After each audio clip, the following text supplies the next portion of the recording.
Matty Loves Podcast. Matty Loves Podcast.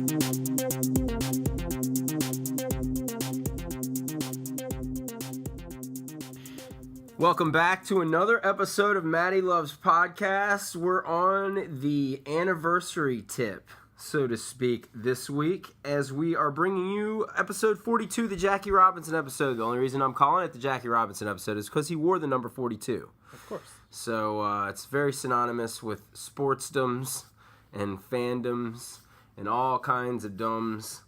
But anyway, I am joined again by my guest this week, Nick DeCicco. Nick, thank you for coming back. Of course, anytime. Last episode, we had hinted about talking a little bit about this Warcraft movie / phenomenon. You are familiar, Yes. with the series, both the video games and the movie, of course, which I have seen. We'll talk about it. I've talked a little bit about it on the show. Also, did you ever read any comic books? I have read a handful of comic books. I have 5 books from them. Okay.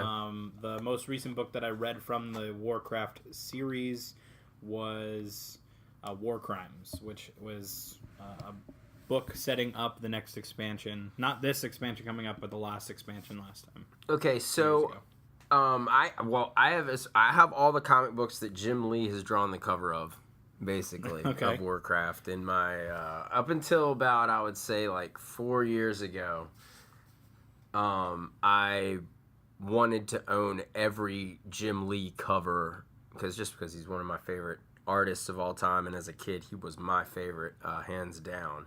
I just wanted to get all of his covers, and there for a while I was being super successful. And then once you get to the variant age and everything like that, you know, Jim Lee's doing variants every single month, you know, and anyway, I kind of stopped. Maybe I'll get back on it one day, even though it's going to be a little bit more expensive this time around. Of course. Before we get into the Warcraft conversation, I guess I should just tell you that I saw Independence Day Resurgence yesterday. What did you think of that? It's a boiling piece of shit. I mean, it stinks so bad that you kind of just have to watch the piece of shit boil just to be like, yeah, man, that is like a stinky boiling turd.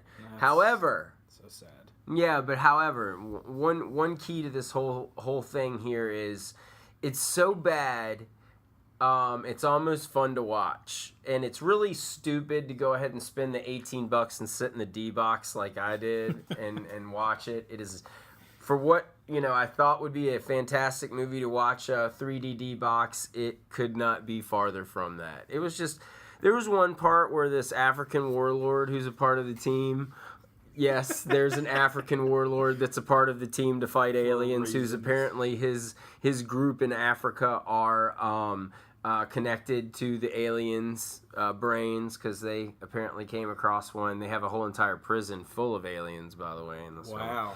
Yeah.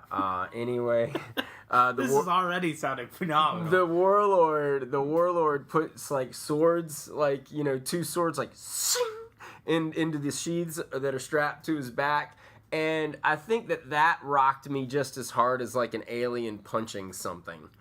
You know, like you felt it in the D box. This movie so far sounds like it's Mystery Science Theater 3000 worthy. Oh, 100 times, yes, definitely. Oh my God, man! If they don't do a laugh tracks for this one as soon as it comes out, then they're missing out on this. Let's see here. I mean, there's just so much shit, like so much bullshit too. I mean, I love the first one as a kid. Of course, I can't. Which is why I went and saw this damn movie. Yeah, that's why I was super excited when the first trailer came out, and every trailer, you know, in succession after that, I was pumped for it. There's a ship approaching, sir. Only this one looks to be about 3,000. It looks to be over 3,000 miles in diameter. Yeah, I'd say the ship's over 3,000 miles in diameter when it hugs half the planet. I mean, what in the hell? Like, it is like, I mean, it's like, and there's multiple ships that, like, hug the planet or whatever, and they make those look 3,000 miles, but then you have, like, the Big Daddy that's, like, grabbing onto Earth. It's fucking dumb. Like, this movie is really, like... That's so disheartening. It's so sad. Vivica Fox goes from stripper to doctor. She is a doctor in this movie. And they don't even explain what she's doing exactly in the hospital, but she's got a coat on, and it looks like she's doctoring. I guess because she helped saving so many lives in the first film, that she went ahead and was like, you know what, screw stripping. I'm going to be a doctor. 13 years later, I finally got my medical degree. I'm going to help people. There's a Robert Loggia cameo. Okay. Folks, Robert Loggia, the actor, he's been dead now for a few years. And now Robert Loggia somehow pops up in Independence Day 4. That was rather shameless, I thought. We do get a shot of Will Smith right away. Oh, yeah? He has like a memorial portrait. He's dead. In the White House. Yes, he's dead. And his son is now taking over. Of course. Yeah. This was the second script they wrote, right? I think they had like two. And they had one for Will Smith, and then they had one without. It looks like he made the better decision. Oh, yeah. All you people that are pissed Will Smith isn't in this movie, go watch it, and you'll see why. If you want to see Will Smith in a bad sci-fi movie, what was that one that he did with his son? After Earth? Was it After AE? I don't remember. AE, yeah.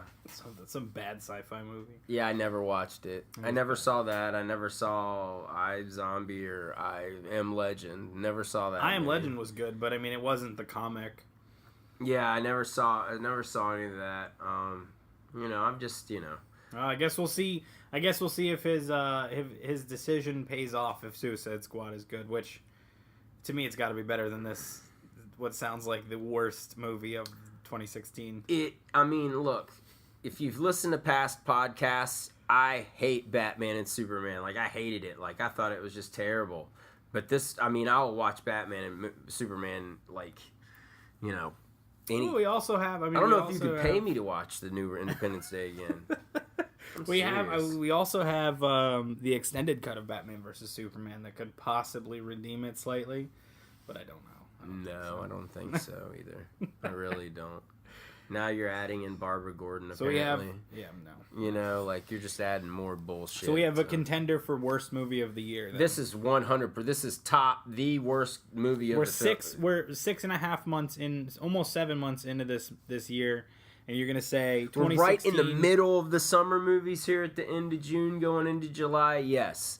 This movie sucks. 2016 movie of the year. But like I told you, it's like on the opposite side. Yeah, it's like Battlefield Earth. It's like that movie is so terrible you gotta see it. And this movie's the same way. Like when this movie comes out on DVD, if everyone in Redbox this shit, they're idiots.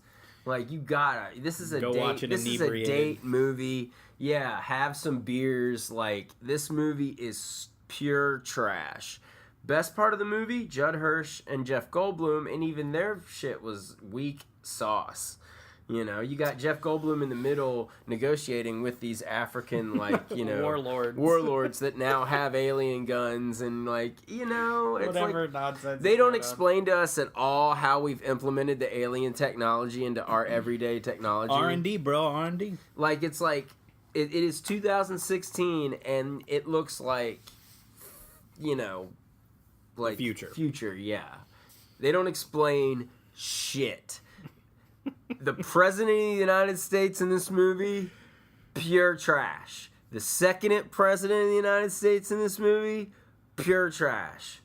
We go through two presidents. And honest to goodness, I really wish that once the first president died and they got to swear the second one in, that Bill Pullman would have walked in there and been like, I'm doing it. I'm the only one that can do it. He's horrible in this movie. He's awful. It's awful. I'm so sad. It is the same, and it is the same. It's like the same shit. It's like, did you learn anything the first time? Dude. Nope. The alien ship comes and they're like, let's get a whole squadron to go out and shoot it out of the sky. Well, that didn't work the first time. You had to almost kamikaze yourself. Yeah, you think it's not, you think it's going to work this time? It's the same movie. And then they try 3 separate times to do Independence Day speeches. If one time Bill Pullman starts doing his own speech in the middle of a hangar, And it's like at the very end, it's like no one's even listening to him. He's like going crazy. It's like, yeah, it worked once, but we're all going to die now. Oh my God. And that's a whole other thing. Nobody is like scared at all. Of the entire world being covered in these Nobody. ships. I mean, there's one part where people are getting like fucking.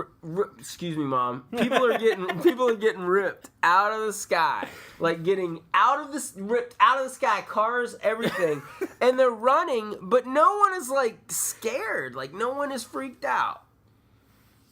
That sounds horrid, dude. This movie is bad, man. Like, okay, so then you got Jeff Goldblum's lady from the first film. Yeah. She's not in it, I don't think. There's another lady who, throughout the whole entire movie, there's no, like, they allude to, yeah, in the past we, like, dated or had sex or something. But, like, there's no, like, romantic anything between Jeff Goldblum and this chick through the first, like, 30 minutes. Then you don't see her for like an hour and a half until the very end. And then they almost kiss, and Judd Hirsch ends up in the middle of them going, oh, excuse me, like a C-3PO moment. Like, what? Probably Like, don't recognize because of my red arm. that shit was bad. Like, it was bad. It was like, let's just try to cram all this shit in here. They tried to go for the nostalgia, and it just didn't work. Yeah. I looked at my buddy Pete, who I saw the film with, and I was like, Pete, tell me who the good guy was in this movie. Who's the main good guy? And he was like, well, I guess it's like Jeff Goldblum. I was like, who shoots the alien out of the sky? Oh, yeah, Thor's brother. Yeah. I haven't even talked about him yet. He didn't do shit in the movie, man. He's just like flying shit the whole time. That's like it. Like, that's all he's doing. He's just like flying. It is bad. It's bad. Baseball movie. Bad News Bears, man. It is Bad News Bears. No bueno. Yeah, so definitely check it out when you can get a chance to see the film. Maybe not see it in theaters. Maybe not see it in theaters. I almost highly recommend that you don't go watch it in the movie theaters. But let's talk numbers real quick and segue into our main topic. So, Independence Day resurgence. What has it done in the theater? Actually, no. Let's back it up. Let's go 20 years ago. Independence Day, ID4. Domestic totals of the first Independence Day opening weekend were... Opening weekend. We have 50,228,000. That is the opening weekend. And we have... For 1996, that was impressive. Yeah. I mean, its budget was $75 million. So just domestically, it was $25 million away. Which it killed overseas as well. And it had a much smaller release than this movie. Right. Now, in total, it did $817 million. That's worldwide. $807 million in the theaters. 817 Independence Day in 1996 worldwide. All across the country. Over $800 million. For 1996, folks, that was big. That was good. Like, Independence Day is one of the highest grossing films in the history of the world. Keep on going. Let's rock it now. So domestically, it did $306 million, $511 million overseas. So over $300 million ID4 made in 1996 in the theaters here in the United States. You got it. So this past weekend in the theaters in the United States, what did ID4R do? $41 million. $41 million. Yep. And this is compared to 1996's 50. All right, now, folks, there are probably, I would say, twice as many theaters in the United States. It was 20 years ago. 20 years ago? Well, it says it right here. They had a opening theaters of 2,882 in 96. Okay. Resurgence had 4,068. Yeah, so almost twice as many theaters, and it made $10 million less than its predecessor. Folks, that's not good. Nope. I read early reviews before I went, and all I was really getting was visually stunning but lacks emotion. visually stunning is not even like I don't like this movie IO9 is said something along the lines of has a body with no heart. So just there, I'm still going gonna go with like boiling pile of shit. That sounds like a really good review to me. It's not even like a living thing. Well, it has over double the production budget as well at 165 mil. So right now, worldwide. Did Roland Emmerich direct this movie? Yes. Yes, he did. Not bad. That is what I like to call a. How much money did you ask for me to do this film? Yeah. Let's go into this film really quick before we move on. Really quick, I want to go back to a part that's kind of sums up the film, and I don't know if Roland Emmerich was kind of using this as a bit of like as a metaphor for how he was doing in the production of the film, and this happens about an hour and a half into the film. After the drill starts, there's multiple drills. It's drilling for our molten core so that it can fuel its ship to move on to find another planet with molten core. That's all it's doing. These aliens are just hopping from planet to planet. So there's no reason that they're specifically here? No. Other than they've been here before, so they're not back. Yeah, well, yeah, they're back. They're back because they remember that this is the planet that all the shit went down, but there's also, oh yes, I forgot, in the beginning of the movie on the moon base, Thor's brother, Liam Hemsworth, whatever, his sidekick, Screech, and like, a couple other people on this moon base, this Death Star shows up, the Cylon Death Star. Think about the Death Star, but with Cylon Eye on it, okay? All right, so the Cylon Death Star shows up, this big thing, and stupid asshole idiot America is like, oh shit, what is that? Let's shoot it out of the sky. Boom, shoots it out of the sky. It crashes. Inside of it is like this like coffin capsule thing. What do we want to do with it? Of course, we're going to want to steal it and cut it open. Yeah. So they take it back to, I'm guessing, they take it to Earth. We come to Earth, and we find out that Data is still in a coma from the first film. All right, and so they got the scientist who Data, was like, thrown against the window. Right. And stuff. Okay. So Data looks like hair just as long as it was in the first film. Looks as crazy. Just still looks as crazy, and he's been in a coma. The doctor, his assistant with the beard. I don't know if he was in the first film. I can't remember if Data had an assistant in the first film, but if he did. His assistant over the past 20 years has been bringing him flowers every single day and watering them, and falling in love with Data, who's been asleep. So when Data wakes up, they're, I guess, have already been a gay couple, but we just find this out. Again, these are just like things that they're adding to the film, which, I mean, whatever, I don't really have a problem with, but it's just like, random. What all can we do? Like, let's put as much, like, I don't know what the word is I'm looking for. Pop cult? No. Plot or lack thereof. Or no, because it's 20 years later. Let's show how progressive we've been. Right. There's progressive plot points. Right. There's just too many progressive plot points. But anyway.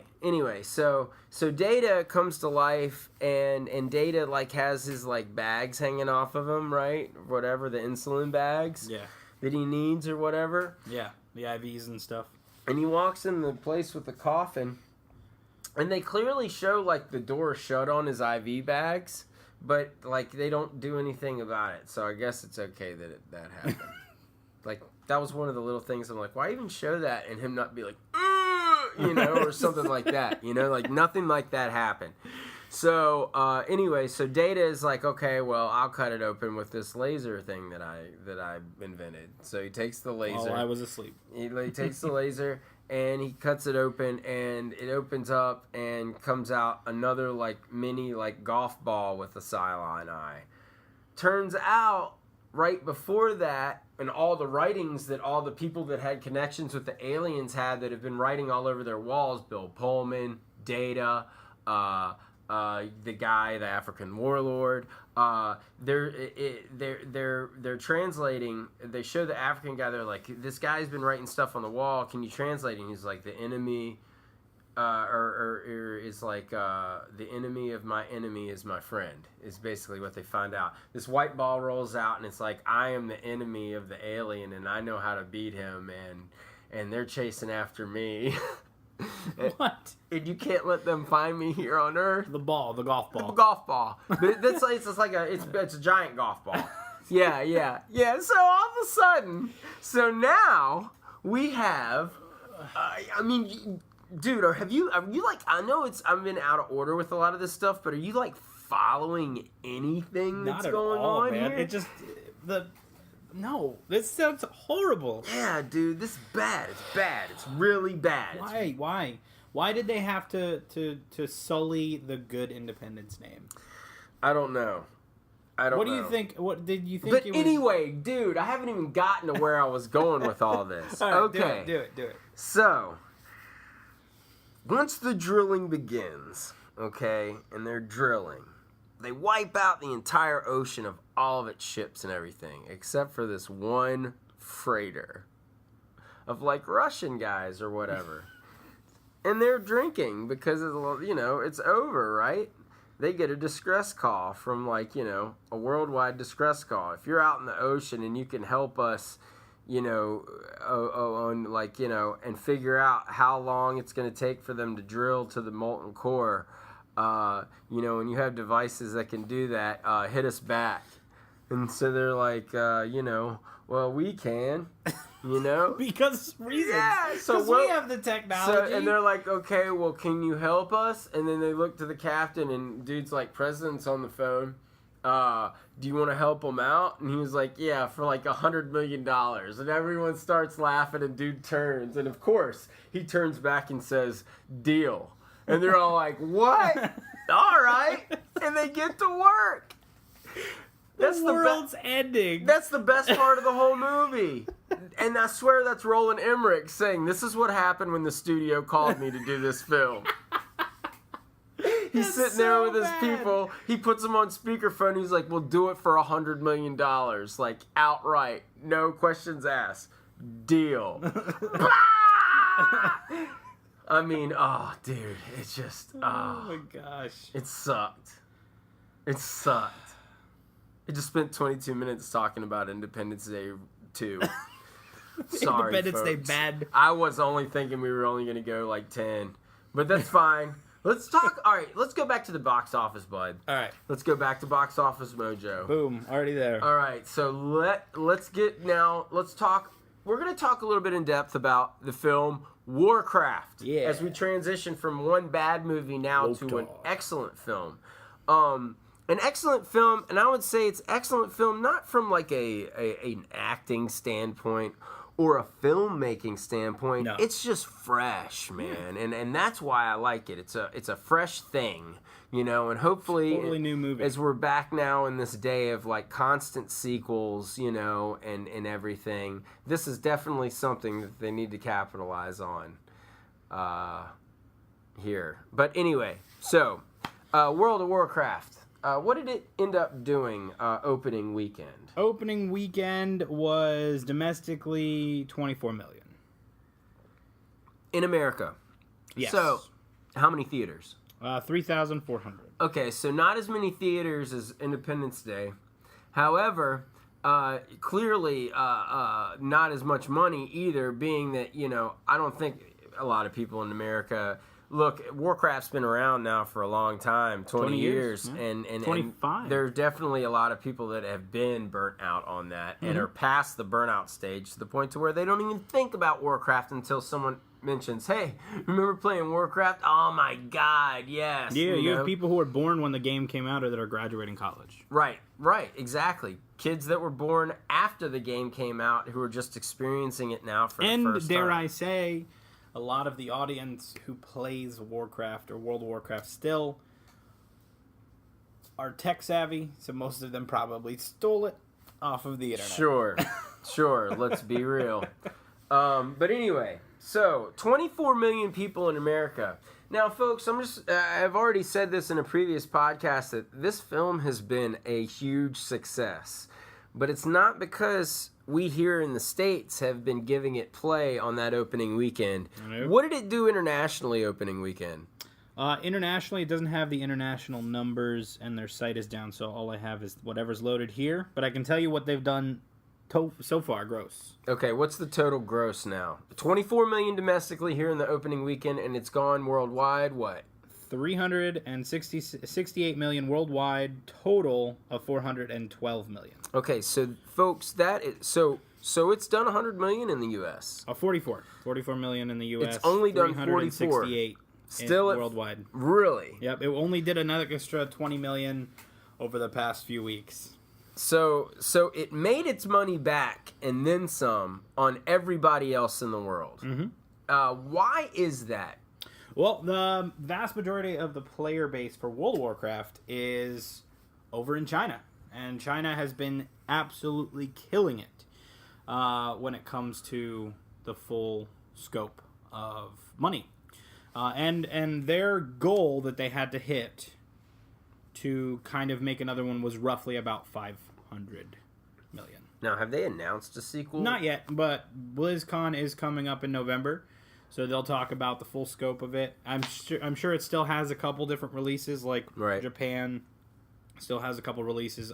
I'm not sure if it released over in Russia, but it had a budget of 160 million, so less than ID4R, and it's already, domestically roughly about where Independence Day did, but they didn't expect it to be that big of a movie here. They knew it wasn't going to be a box office breaker domestically. Right.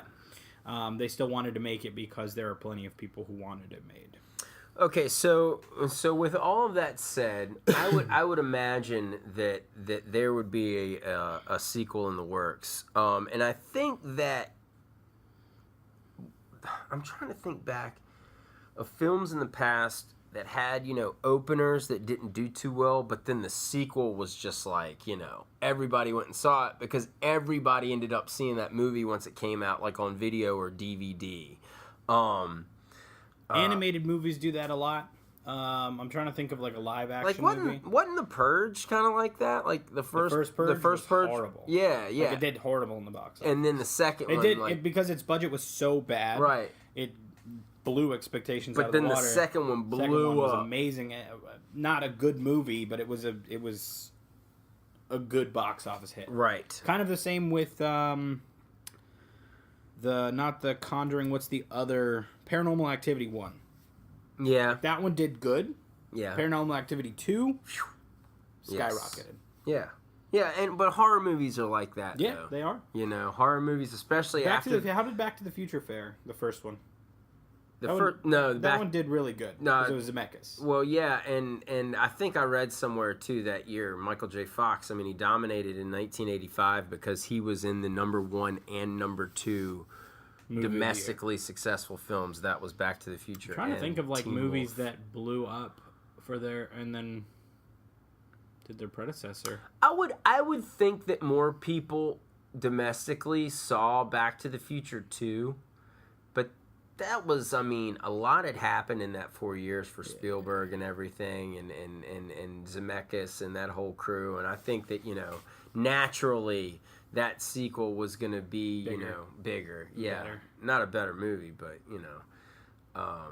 definitely, yeah, it was definitely going to bring out. But it's always like, the third movie. That's the one that usually kind of begins to tank, yeah, fall down. Yeah, exactly. Like, third one, okay. Yeah, like milking the franchise. Like there's a new Jason Bourne movie coming out. Yeah, it's called Jason Bourne, and I'm like, all right. Yeah. Like the first film, I thought was incredible. Mm-hmm. Second film, it bled into the second film, and I just didn't dig it. I never saw the third one. I never saw the one with Hawkeye. What was it? Bourne Legacy? There's Bourne Identity, Bourne Supremacy. Let's call it Bourne Resurgence. Bourne Diplomacy. Oh, I don't remember all the names of those movies, but yeah, like it seems like third movie always seems to tend to just go to the shits. Empire Strikes Back made a shitload more money than A New Hope did, So that, I guess that's kind of like a redundant thing to say. And even though, I mean, it still did $1.5 billion at the time, like in today's money. Yeah. Stupid amount of money. Yeah, oh yeah, dude, that's crazy, man. 77, man.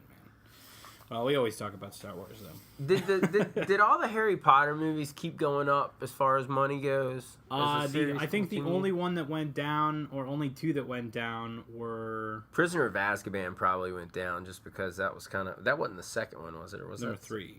That was 3. Chamber of Secrets was number 2. Yeah. It was the first part of Deathly Hallows. It did good, but it didn't do as good as number 2. Number 2...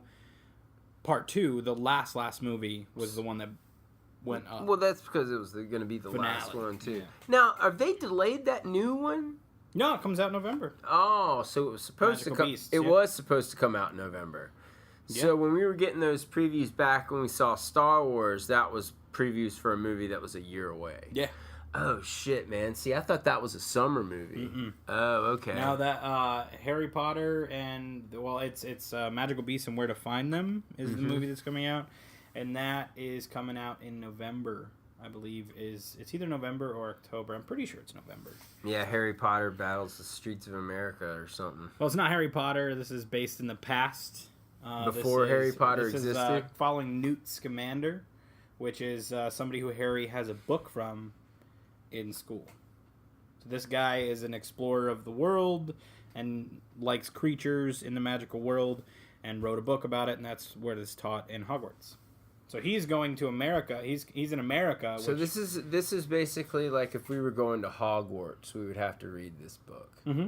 Okay. And so these are tales from within this. The book is actually called Magical Beasts and Where to Find Them. And now has J.K. Rowling wrote this book? So you can there was a very maybe 30-page paperback book that they brought out as a collector thing back when Harry Potter was still huge, and then this is taking over the spot. They made a whole script for him about his adventure to write the book about all these creatures, and we hadn't actually seen any creatures until the most recent trailer that just came out, and it wasn't even a trailer; it was a featurette about the making of the movie. Well, that's interesting. I think it's going to be one of the bigger movies for November. So do you think he's going to come across Harry's mom and dad at some point in the movie? Well, he's over in New York, so they lived over in England. Right. So I don't think they might have... they might have some sort of... they're going to have Easter eggs so everywhere. Many. Yeah, everywhere, dude. I mean, we damn. might see, Voldemort, we bro. might see a young Voldemort, just the actor who played him. Something like that. We might have, Ralph Fiennes. What the hell's the kid's name that was posing as Voldemort in the first or second film? And he kept reading the diary of, Oh, Tom Riddle. Tom Riddle. Yeah. Maybe we'll see Tom Riddle in the film, and he'll just he'll be like, yeah, I'm Tom Riddle and I'll help you guys out because I'm Tom Riddle and I don't know any better. Yeah. And we'll all be like, oh, shit, because that's the bad guy. Yeah, I don't know. We might see it, but, at the end of the day, I just think it's going to be a pretty big movie for November. I think it'll be one of the bigger movies of the year because it's Harry Potter and it's been 5-6 years since the last Harry Potter? I guess the whole thing with November is they're going to be November belongs to magic because we got that. We got Doctor Strange as well. Yeah. So. Yeah, Universal and Disney are going to have two big, and then we got Rogue One in December right after that. Man. We talked about that one, though. We did. We already did that. Let's not even go back there. Let's get back to Warcraft here. Yes. All right, can you tell me, because I've already talked a little bit about the plot of the film, and if any of you all are wondering, just go back a few episodes. I know that the image for the episode is the poster. Poster. Yeah, is the Warcraft Blue and poster. So anyway, what I want to know is, my buddy Tom was talking about, like, how, like, there are places that, if you play enough of a video game, it starts to feel like a place that, like, you've been to. Mm-hmm. If you see it, like, somewhere absolutely. else. And he was feeling that a whole lot throughout the movie. But my whole thing is, how tight did they get with, like, were there points when they were like, okay, do you remember that point in the original Warcraft game where this happened? Well, I really like that, so we need to implement that in this movie somehow. Like, were there any, like, scenarios? Well, I mean, for the most part, how tight was it? Like, down to the lines that they say or anything? Like, it's hard because that was the way that game was. I mean, I think we were talking about it about half an hour ago. How weird that movie looks, like, in comparison to how ridiculously bad the game looks now. Like Warcraft 1, the original 90s game. I'm thinking of World of Warcraft here. You are thinking of World of Warcraft. I'm not even going all the way back to that. This is Warcraft 1. So we're talking, this movie is Warcraft 1. Boom. So the second film's going to be World of Warcraft. Versus humans. Yep. They'll call it World of Warcraft, you think? No, this one will be Warcraft 2. It'll follow along the storyline of Warcraft 2, and we'll get a lot more of there was a Warcraft 2. There was a Warcraft 3 as well. Was the baby in Warcraft 2? No, the baby Thrall. Thrall was now like a teenager. Is actually his name. Goel. He is in Warcraft 2. Is he a playable character? Is he like somebody you gotta help or you're finding? You gotta find him. I'm pretty sure. It's been so long since I played them. They all kind of meshed together. together. Want the baby though, right? Goel. They don't really. I mean, they don't know what happened to him. Who's the new bad guy in Warcraft 2? Well, Gul'dan's still kind of around, but Gul'dan's still around. I thought they got rid of him. No, he's still there at the end of this movie. Because remember, he takes her hand, Gamora's hand, and says, "Welcome, Orc." Oh yeah, that's right. Yeah. She has to churn. She has to go to that side to save everyone else. Yeah, which in the that's right. Man. See, there's certain things that they I need changed. to watch it again. Certain things that they changed, which they didn't have to. But from a movie standpoint, That's as opposed dramatic to as hell. a video game standpoint, you get a lot more out of the video game because it's longer. I mean, you're spending 9 to 10 hours on a video game, right? As opposed to 2.5 hours in a movie, right? And now she's all like, in love with the king of the human people, and he's in love with the queen of the orcs, basically, more or less. Yeah, you're talking about Lothar, the barbarian, who kind of takes over. And not Jon Snow is who I called him in the previous. Not podcast. Jon Snow. Not Jon Snow. Not Jon Snow. Not Gamora. Not Gamora and not Jon Snow are. So there's King Lane Rin, who was the guy who got stabbed in the neck by Gamora. Yes. Which that happened in the game, but in a different way. So she stabbed him because Gul'dan in the throat.